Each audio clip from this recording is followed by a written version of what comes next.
ओम प्रकाश राजभर ने हमसे अहद किया था, वादा किया कि हम इस पार्टी को, भाजपा को सत्ता से आने के लिए, रोकने के लिए हर एक कोशिश करेंगे। तो इसलिए वो हमारे सहयोगी दल बने थे, वो हमारे साथी बने थे। आज अगर वो भाजपा को हुकूमत में दोबारा लाना चाहते हैं तो हमारे सियासी दोस्त नहीं हो सकते हर किस एतबार से भरोसा करें हम भाजपा? इस तरीके से करें, हमारी दाढ़ी देख के हमें मार दिया जाता है, हमारे सर पर टोपी देख के हमें मार दिया जाता है और मारने वालों को मालाओं के साथ में स्वागत होता है। ये है हमारा मुस्तकबिल भाजपा की नज़र में। नरमी बरतना भाजपा के लिए ये, और आखिरी फैसला हमारे कौमी सदर बैरिस्टर असदुद्दीन ओवैसी साहब करेंगे। समंदर के दो किनारे कभी एक नहीं हो सकते। फिर उसी बात को दोहराया जाएगा कि हम भाजपा को रोकने वाली हर एक पार्टी के साथ में इत्तेहाद करेंगे।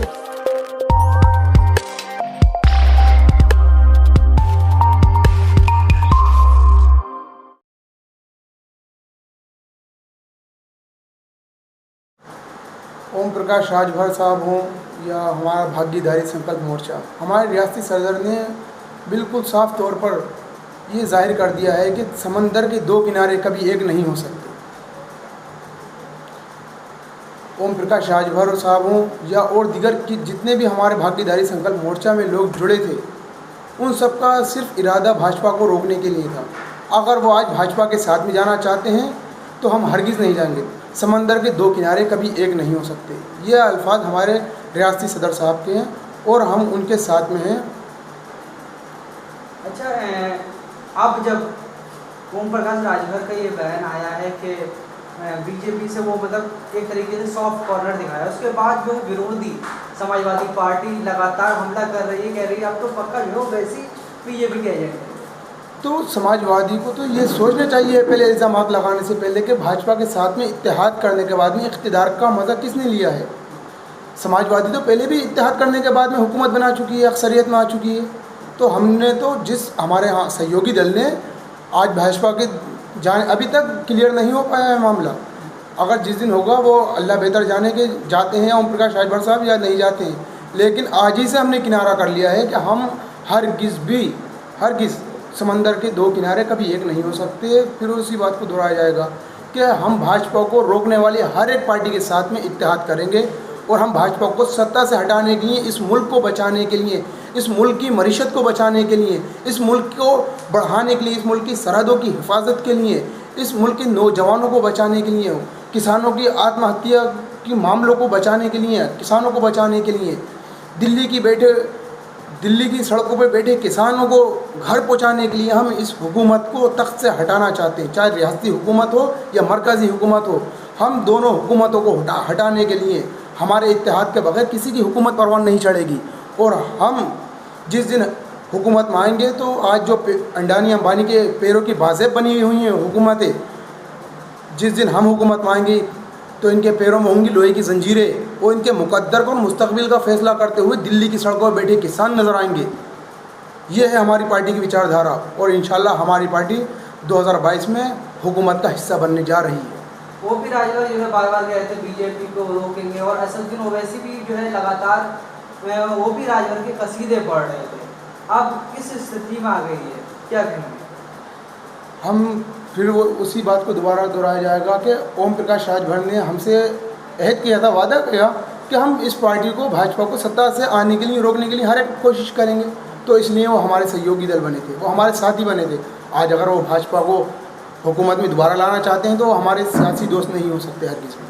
वो तो पहले भी जो है बीजेपी के सहयोगी थे, बीजेपी एनडीए में रह चुके थे। अब वो इधर आए तो इतना भरोसा कैसे जो है असदुद्दीन ओवैसी ने कर लिया?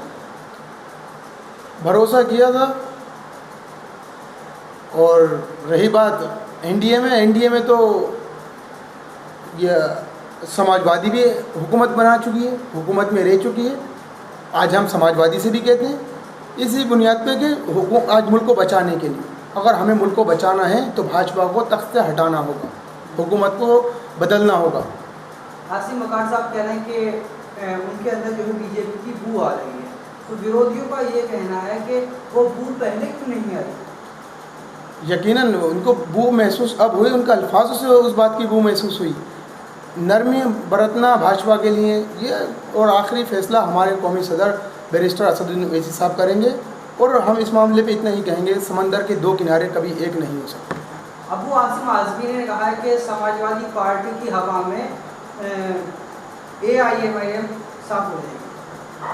अबू आसिम आज़मी साहब को इस बात को समझना होगा, जितने भी ये फर्जी सेकुलर दल हैं, चाहे वो कांग्रेस हो या समाजवादी हो या BSP हो या आम आदमी पार्टी हो, जितने भी ये फर्जी सेकुलर दल हैं, ये आपको इस्तेमाल करते हैं और आपको इस्तेमाल करने के बाद में आपको तबाह और बर्बाद कर देते हैं। उसकी दलीलें एहसान जाफरी 2002 गुजरात, ताहिर हुसैन साहब 2020 दिल्ली, और आजम खान साहब मौजूदा वक्त में पिछले 1.5 साल से जेल में हैं। उनके लिए कोई एहतजाज नहीं करते हैं, उनके लिए कोई आवाज़ बुलंद नहीं करते हैं।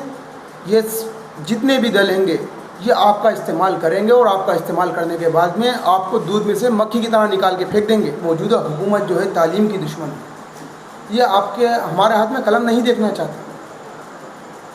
ये तालीम की दुश्मन है और ये कभी नहीं चाहेंगे हिंदुस्तान की दूसरी बड़ी आबादी के हाथ में कलम हो और वो अपना हिस्सेदारी का हक़ मांगने लगे। आज ओवैसी साहब इसी बात को कहते हैं, तालीम में आओ और तालीम हासिल करने के बाद में सियासत में ज़रूर हिस्सा लो। आज ओवैसी साहब ने कितने बड़े बड़े मेडिकल कॉलेज, कितनी बड़ी बड़ी यूनिवर्सिटियाँ वजूद में लाई। वो तो कहते हैं एक हाथ में मुसलमान के लैपटॉप और एक हाथ में कुरान, उसके बावजूद आपको भरोसा नहीं। किस एतबार से भरोसा करें हम भाजपा? इस तरीके से करें, हमारी दाढ़ी देख के हमें मार दिया जाता है, हमारे सर पर टोपी देख के हमें मार दिया जाता है और मारने वालों को मालाओं के साथ में स्वागत होता है। ये है हमारा मुस्तकबिल भाजपा की नज़र में, ये है हमारा लैपटॉप और कुरान, कि हमें जानवर से बदतर तरीन मुसलमानों की हालत बनाने की ख्वाब रखने वाले। अच्छा, अब जो है राजभर से अलग हो गए, कितनी सीटों पर लग रहा है, और उनसे जो है अलग होके क्या पार्टी को कितना नुकसान होगा? पार्टी को, यह बात हकीकत है, पार्टी को कोई नुकसान नहीं होगा। ओम प्रकाश राजभर साहब की अगर पहचान हुई है तो ये समझ लीजिए ओवैसी साहब का उसमें अहम किरदार है। ओवैसी साहब के साथ में आने से पहले उनको NDA का हिस्सा थे, जब NDA ने उनको बेदखल कर दिया उनको कौन जानता था।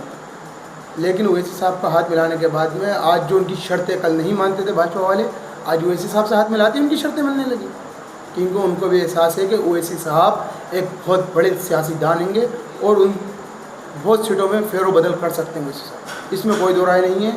और दूसरी बात, ये हमारे रियासती सदर तय करेंगे हमें कितनी सीटों पर इलेक्शन लड़ना है और कहाँ लड़ना है। अब जिम्मेदारी बढ़ गई है, क्योंकि पहले गठबंधन था और पार्टियां साथ में थी, अब जो है अकेले चुनाव होगा या गठबंधन के लिए सभा से कहा जा रहा है, तो उस स्थिति में कैसे जो आम कार्यकर्ता निपटेगा? भाजपा को जो भी दल रोकना चाहता है, भाजपा को इस मुल्क को बचाने के लिए भाजपा को हटाना ज़रूरी है, और जो इस मुल्क को बचाना चाहते हैं वो हमारे साथ में आए और हम उनके साथ में हिस्सेदारी के मांग रखने के बाद में 2022 का इंतखाब लड़ेंगे इंशाल्लाह। 17 तारीख को असदुद्दीन ओवैसी इलाहाबाद आ रहे हैं, उस पर आप ओवैसी साहब का इस्तकबाल होगा इंशाल्लाह, जिस तरीके से मुरादाबाद में हुआ था, बहराइच में हुआ था, उसी तरीके से इस्तकबाल होगा। और इंशाल्लाह सियासत में ओवैसी साहब के बग़ैर, ओवैसी साहब की पार्टी के बग़ैर कोई इख्तिदार में नहीं आ सकता।